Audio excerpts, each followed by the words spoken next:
Halo semuanya, pernah kepikiran nggak kalau sains itu sebenarnya nggak cuma ada di laboratorium yang canggih? Ternyata sains itu ada di mana-mana loh. Seringkali dia tersembunyi di benda-benda yang kita lihat ya setiap hari. Oke, coba deh pikirin ini.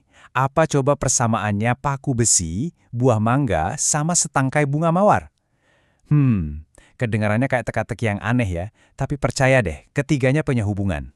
Jawabannya adalah mereka semua menyimpan rahasia ilmiahnya masing-masing. Yuk, kita bakal jalan-jalan singkat buat ngebongkar sains di balik benda-benda ini. Siap-siap ya, cara kamu ngelihat dunia sekitar bisa jadi bakal berubah total. Oke, perhentian pertama kita, bengkel rumahan yang sederhana. Di sini nih, kita akan lihat gimana satu percobaan simpel bisa mengungkap salah satu kekuatan paling dasar di alam semesta. Caranya gampang banget, cuma butuh paku besi biasa, terus kita lilitin pakai kawat tembaga. Ujung kawatnya kita sambungin ke baterai. Dan voila, paku yang tadinya biasa aja, sekarang jadi punya kekuatan super buat narik klip kertas. Ini namanya elektromagnetisme yang lagi beraksi.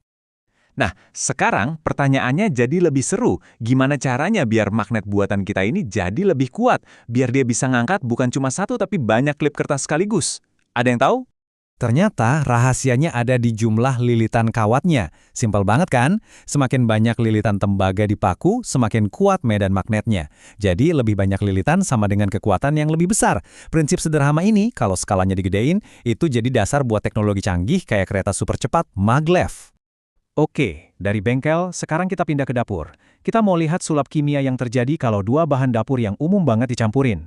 Ini seru loh, karena kamu juga bisa coba sendiri di rumah. Tapi sebelum kita lihat sulapnya, kita perlu tahu dulu nih konsep dasarnya. Apa itu reaksi kimia? Gampangnya, itu adalah proses di mana satu zat ketemu zat lain, terus mereka berubah jadi sesuatu yang baru sama sekali. Oke, bayangin ya, kita punya segelas cuka. Terus kita ambil satu sendok soda kue, kita siap-siap nih mau masukin ke dalam cuka tadi. Nah, kira-kira apa yang bakal terjadi pas mereka ketemu? Penasaran kan? Yuk kita lihat bareng-bareng. Busa, langsung muncul banyak banget gelembung gas.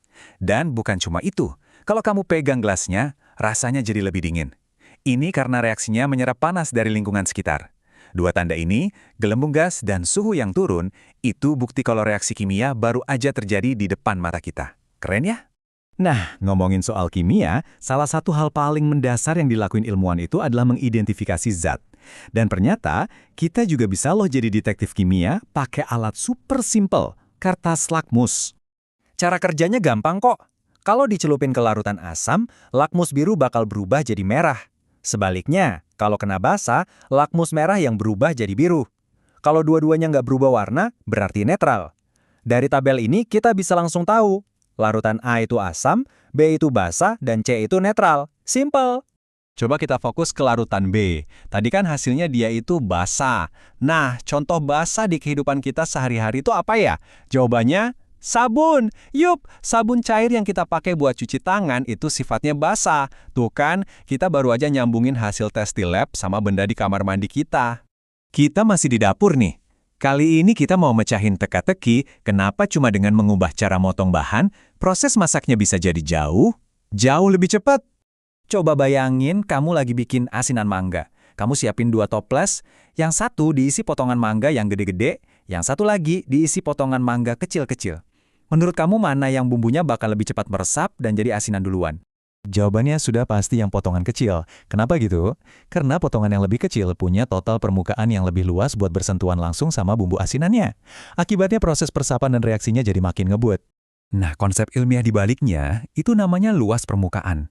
Gini deh, coba bayangin gula batu sama gula pasir. Mana yang lebih cepat larut di teh panas? Pasti gula pasir kan? Itu karena butiran gula pasir yang kecil-kecil punya total luas permukaan yang jauh lebih besar daripada sebongkah gula batu. Prinsipnya sama persis. Untuk perhentian terakhir kita, yuk kita jalan-jalan ke kebun. Kita bakal lihat gimana genetika, si cetak biru kehidupan, nentuin keindahan yang kita lihat sehari-hari, contohnya pada warna bunga mawar. Pertama, kita kenalan dulu sama genotipe. Anggap aja genotipe ini kayak resep rahasia, atau kode program di balik sebuah tanaman. Dia nggak kelihatan, tapi isinya semua instruksi buat nentuin sifat-sifatnya. Nah, kalau genotipe itu resepnya, fenotipe ini hasil jadinya. Fenotipe adalah sifat fisik yang benar-benar bisa kita lihat pakai mata kita. Contohnya yaitu tadi, warna bunga mawarnya merah atau putih. Sekarang kita gabungin ya. Misalnya, mawar merah punya genotipe dominan, MM, disilangkan sama mawar putih, MM. Nah, anakannya nanti bakal punya warna bunga merah. Warna merah yang kita lihat inilah yang disebut fenotipe. Dia adalah hasil atau ekspresi dari instruksi yang ada di genotipe. Jadi, dari paku yang jadi magnet di bengkel, reaksi kimia seru di dapur, sampai kode genetik bunga mawar di kebun, kita udah lihat sendiri kan, sains itu ternyata bukan sesuatu yang jauh atau rumit. Sains itu bagian dari hidup kita, terjalin di mana-mana. Nah, sekarang giliran kamu. Setelah tahu semua ini, coba deh lihat sekeliling rumah. Mungkin di rak buku, di lemari obat, atau di halaman belakang. Kira-kira rahasia sains apa lagi ya yang sebenarnya lagi nunggu buat kamu temukan?